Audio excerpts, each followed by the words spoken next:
G'day everybody, John Seville, Acorn Wealth. This is Executive Summary, and today we broke the open range to the downside.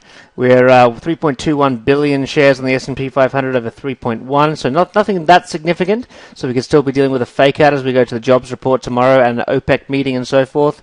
All that's kind of noise. What we need to focus on is where the technicals are telling us. Now, from an index standpoint, we have a descending triangle, equal lows, lower highs, which dictates a drop to the extent of the beginning of that triangle, which brings us down to around 2070. We also seem to have a support level back here from May 6th, which is at 2070, and the money flow has broken negative, which is also bearish. So from a technical standpoint, we're looking at a break of open range, descending triangle, and no support until this previous level, which is also where the moving averages come into play. So if I had to make a choice, and there was a gun to my head, which way would the market go, I would say we're going to hit 2070. Which is why I play stocks, because stocks have their own individual personalities. And for anyone watching some of the stocks we talked about last night, like ENZ, for example, still went up. If we look at DSCI, we can look at that still maintaining its move.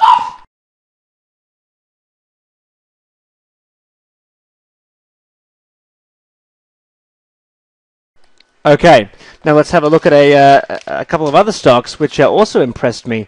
We can look at ATRA, one of the other ones from the executive summary. Again, this one moving up 5.65% today. So what we want to see is stocks that do their own thing regardless of the market. KCAP, another stock we talked about last night, also performing really, really well.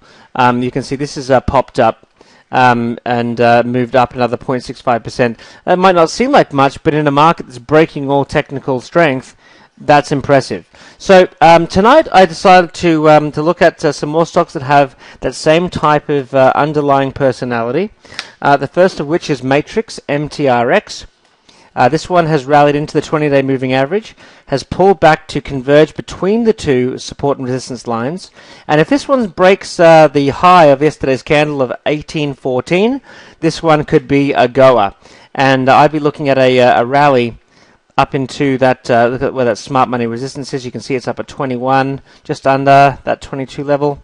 But I'd be looking for a more conservative target. You can see right here, just where that kind of shelf of support came in, and that previous resistance. So looking at the high of that candle, which is 1997, I'd be looking at a target of 1987 on that one.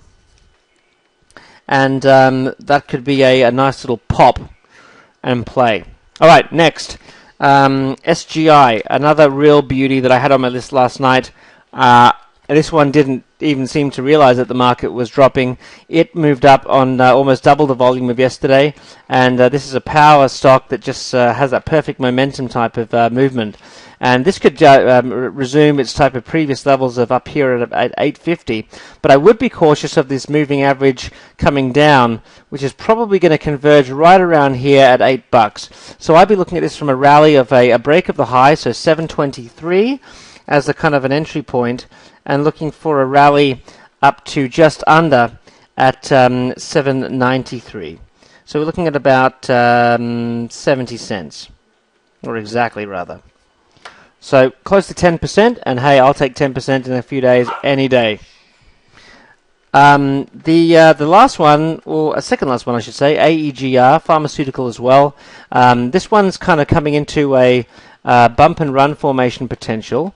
If we take all these moving averages off for a moment, you'll see that we're dealing with a scenario where we've got the 9 and the 20 converging, 9, 5 and 20 converging, and if we overcome this trendline resistance, which is kind of sitting around that 2050 level, we should get a nice easy pop up to that 2260, 2255 level.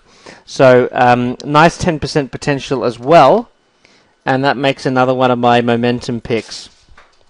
Okay, last but not least on the long side, we've got MX, and MX has been one of our picks from way back here in April. It was a late performer and just finally broke out.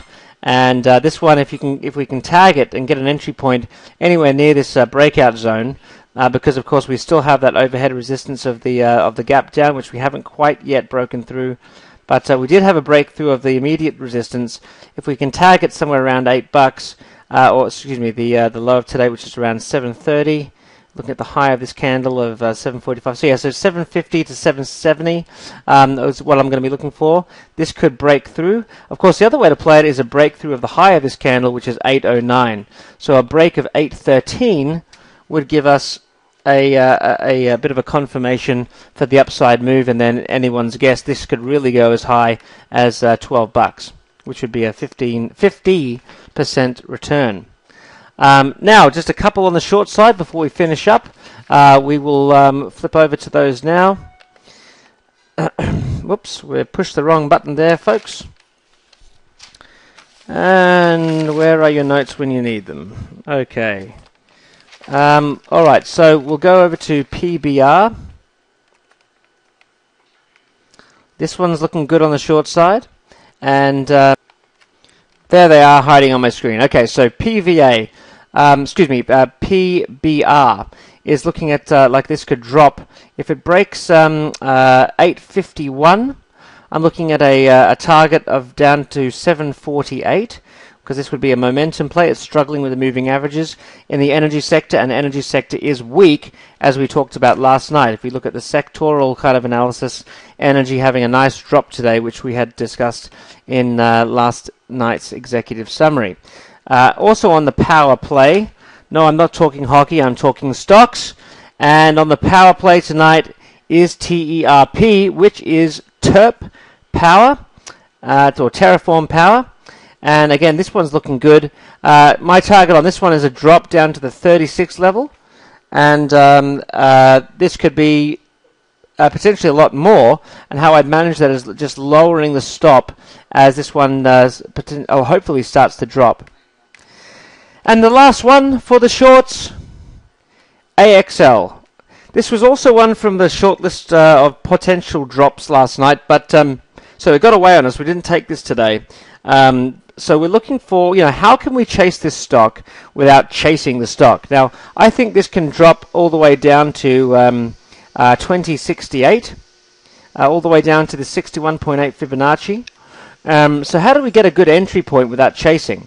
And for that, we look at the hourly chart, and we can see here that where the significant support break, which may have been a catalyst to the big part of the drop that happened in the final hour of the day, not the majority of the day, was the break of 24. So therefore, I think that without chasing this, we could look at an entry point, if a stop loss at 24.23. And as far as an entry, we might get a dead cat bounce, giving us a possible entry around, say, 23.90, or a continuation entry if it breaks below 23.47. And those are the goods from the Acorn floor. I hope it helps. Of course, if you're not receiving these types of things every single day, you should be. Go to acornwealthcorp.com, go to contact us, and let us know you want to give us a try. And we'll make sure you start receiving both our intraday and end-of-day videos on a very regular basis. We'll see you all soon. Happy trading.